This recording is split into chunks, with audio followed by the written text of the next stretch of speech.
And that is really misogynoir, because misogynoir is believing that men are innately innocent. And like, even though Will is like obviously in his 50s, he's still seen as like a lost boy who's just been so torn down by Jada, and how Jada just took so much from him.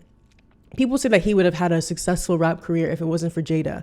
I didn't see Jada writing his bars, and I feel like if she was writing his bars, it would sound better than what it sounds like now. I am a Libra, but I identify as a Cancer. You know, we talk about men's success, but we don't talk about the amount of labor that women put into those things. Seeing that Jada said that she felt like she sacrificed her career while being in a relationship with Will, which means that she put her desires on the back burner to take care of a home in a way that is typical within patriarchy. A lot of times men can be hyper focused on their career and do very well in a career stance, but then privately they don't have to show up as much as women are expected to show up. Sometimes it don't make no sense. Does it really have to? There is nothing I can say. Hi, welcome to Mayowa's World. Hi y'all, welcome to Mayowa's World. My name is Mayowa. I talk about colorism, featureism, and texturism.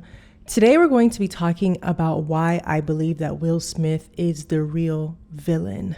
I am getting really into my Patreon. I am deciding to do movie reveals. We're going to have a monthly brunch, and I'm going to be having early release videos. I've changed my tiers on Patreon. So the lowest tier is going to be starting at $5. And I'm going to give a discount to the first 20 people who join my Patreon, because I'm really wanting to create a community outside of just YouTube. If you're interested in joining my Patreon, click the link in my bio. And I want to thank my Patreons who are already members now. But before I get into this video, everything I'm saying in this video is absolutely alleged. But I personally like to look at celebrity relationships and kind of think of it within a feminism lens.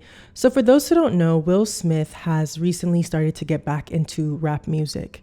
And personally, I don't like the music at all. I think it's very strange. I don't really understand why he's doing this, but there has been a lot of conversation around his music. I am a Libra, but I identify as a Cancer. I am the tongue, truth and the lie, both in tandem. I personally don't like the music. I think the music is weird. I think the songs are strange. The songs sound like they should have been released maybe in like 2010. People ask me how I do it. I just bite off more than I can chew. Then I chew it. Yeah. And the choreo is weird. It's weird. Do you know what I mean? It's weird. I saw a video of someone saying that they feel really bad for Will Smith because the reason that his music is bad is because Jada broke him down as a man. And I really want to talk about this idea that anytime a man fails on his own, somehow you find a way to blame a woman, a black woman, for doing it. Now, I'm not saying that I believe that Will Smith is 100% the villain and Jada is an innocent woman, but I want to talk about how misogynoir shows up with public perception, and also speak about the ways that Jada is problematic on her own. In my own opinion, I just always had a bad vibe about Will Smith. Not like I grew up on him, liked him as a kid. What made me side eye him for the first time was when we talked about colorism with Janet Hubert. Janet Hubert was Aunt Viv in Fresh Prince of Bel-Air. She was the mom to Will Smith. I found out recently that she was only 34 playing that role. Wild. But she was the mom to Will Smith, and she was incredible. I think most people's memory of the Fresh Prince has to do with Janet Hubert. But Janet Hubert had issues with getting paid the rate that she wants. They offered me this really bad deal in the third season to, I think, sort of put me in my place. So I said no.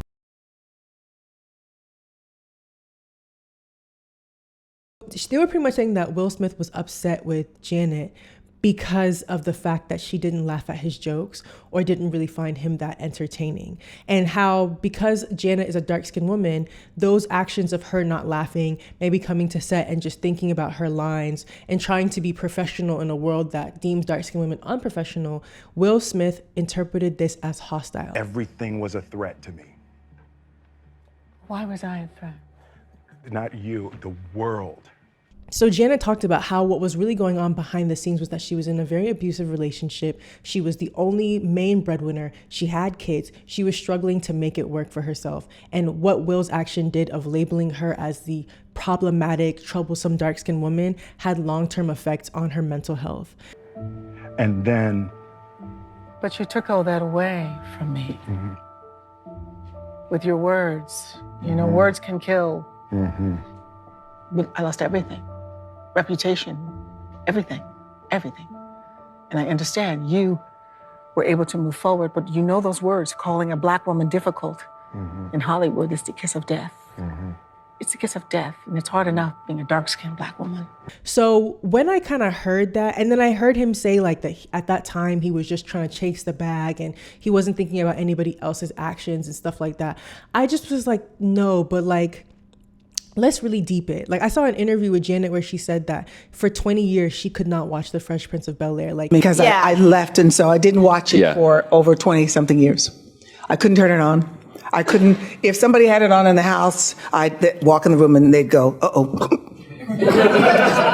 So I'm like, that is not like the way that she must have been treated must have been so wild for her to be labeled as a diva or somebody who's problematic to work with. To me, that was the first kind of like, I feel like that was when the rosy glass filter shattered in my eyes and I started to look at him kind of like, what's really going on? Will and Jada have had a relationship that for the most part, a lot of people used to really look up to that relationship, myself included. And I have a story about that. But I think people really liked Will and Jada's relationship because it seemed like two very successful, Black, free, kind of like hippie-esque people getting together, falling in love, being in love, and that is what it is. I remember Jada saying that she didn't want to get married. She felt pressured into getting married by Will and her mother. We only got married because Gammy was crying. Well, Gammy, this is what happened. It was almost as if Gammy was like, you have to get married. So let's talk about the wedding. I was like, I never wanted to be married. Which that is really something in itself because a lot of times moms will be the people to side with patriarchy and to get you to do things that you don't really want to do simply because of how the perception is. And one thing I've noticed from Jada's public image is that she seems to care a lot about public perception, and they both seem to care a lot about public perception. But the difference between Will Smith caring about public perception and Jada is I think Jada says more of the truth than Will does. I think Will is very shiny. I think he doesn't say a lot of things. I think Jada says a lot of things, which makes her have her foot in her mouth at times. So when I look into like their relationship and how it started, I found out that Will Smith was actually married to another woman. And essentially, while he was with this other woman, he had a kid, but also had an affair with this first wife. Then he meets Jada. There seems to be an overlap of time of when he has his first wife and then when he meets Jada, also kind of gives affair again, right? So this is a man who at the time seemed very comfortable with cheating. It seems like that's not me speculating. Like I feel like it's out that Will has potentially cheated on his first wife. So, you know, once a cheater, always a cheater type shit. Okay, so now Will Smith is with Jada and he talks about like, you know, there's all these like signs of Jada kind of making it known that she wasn't happy, but how it's really important for them to keep their relationship together, to seal their relationship, to keep a public image. 25 years and counting. We ride together. We die together. Bad marriage for life. And I think people who are perception-based can often be very dangerous. Like I think people who care more about how things look than how things feel often are either a danger to themselves or a danger to the people around them. And as I keep telling more and more things about this relationship, you'll start to see what I'm talking about. During my research of this couple, Jada has said how she cried for 45 days straight after having 45 days straight in a bout of depression, and how he bought her this big house that she didn't want. And, you know, I think a lot of people deem Jada as ungrateful because to most people, these are signs of care. Like I think to a lot of people, somebody buying you a massive mansion is a sign of care. I think to a lot of people, somebody wanting to marry you is a sign of care. But what isn't talked about is the fact that you should also be listening to the kind of person and what they're telling you that they want. So I feel like Will kind of does actions that publicly make him look very impressive, but privately there's another story. Similar to how on The Fresh Prince, publicly, you know, he wasn't saying anything about Aunt Viv, but privately, how she was treated left her to where she couldn't watch the show for 20 years. Everything kind of came to a head with the whole entanglement conversation. I think it was about 4 years ago. Started a friendship with August. And from there, you know, you and I were going through a very difficult time. We decided that we were going to separate for a period of time, and you go figure out how to make yourself happy, and I'll figure out how to make myself happy. Well, at that particular point in time, it was indefinite. Yeah, I really felt like we could be over. No, we were over. And then what did you do, Jada? I got into a different kind of entanglement. And I am going to let Jada say what happened from her perspective. We broke up in 2016. He went on to live a life as a single man. I went on to live a life as a single woman. And then when we had the talk at the red table, I was going to go to the red table by myself to talk about the entanglement. But Will decided he wanted to come with me. And we were going to then tell the world, hey, we haven't been together. And this happened during that time. Well, when we got to the table, Will wasn't ready. He wasn't ready. He wasn't ready for the world to know that. I had to respect that. Well, I didn't have to, but I wanted to. But I was ready. I was ready to let go of the persona I had created around myself that had put me in a golden cage. So what it seems like to me is Jada wanted to come forth and talk about the fact that she is single. Will Smith said, let me join you. We can talk about it together. Last minute decides that he's going to go off script, and it's almost like it sets Jada up to where she is, it's almost like implied that she stepped out of her relationship, despite the fact that Will has confirmed that that wasn't the case because they were not together. It is implied that, and that public image never left. I think people were very disturbed by seeing a woman sit down with a man and go into detail about being with another man. I think a lot of people thought that was really disgusting. But the amount of times that we've seen men sit down with women while they're talking and laughing about them getting cheated on. Though he would go out for weekends, I would literally help him get ready to go meet a side chick by ironing his clothes and getting him ready for the night.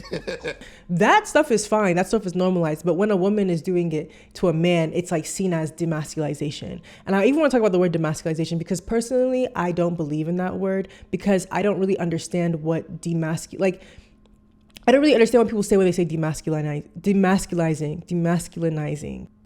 Because I also think to myself, is there an opposite for women? Like, can women get defeminized? And like, if that's a thing, why isn't that, like, what does it mean to be defeminized? Like, does it mean to act more aggressive? Like, and why isn't that word weaponized the same way that demasculinized is? And a lot of times whenever I've seen someone talk about demasculization, they usually mean that you're not submitting to them or you're not allowing them to kind of take charge or take up space. And in my opinion, I don't believe that a man should innately take charge because he's a man. I think that I want to hear what you're saying and decide if I want to collaborate and to what degree.